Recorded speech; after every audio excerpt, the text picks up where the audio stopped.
पाहायला मिळणार आहे. बंटी बिटार गोकावडे भोर यांच्याकडून या ठिकाणी मगाशी सुंदर गाडी पळवली सोन्यावर सोनगावकरांनी.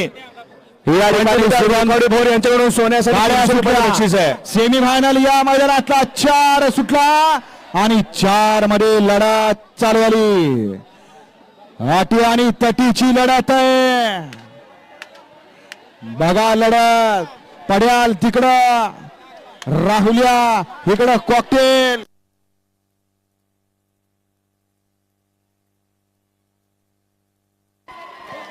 लढत झाली. सम्राट गावडे मीरा भाईंदर पोलीस यांच्याकडून नाना ऑनलाईन 1000चा इनाम. आणि त्याचबरोबर शुभम शेठ गवळी वाकड विशाल शिंदे अंगापूर यांच्याकडून नाना आपल्या खात्यावर ऑनलाईन 3000 मारलेले स्क्रीनशॉट दाखवलाय त्यांनी. सेमीफायनल 4 चा निकाल आणि निकाल सेमीफायनल 4 चा निकाल तास क्रमांक 1 मध्ये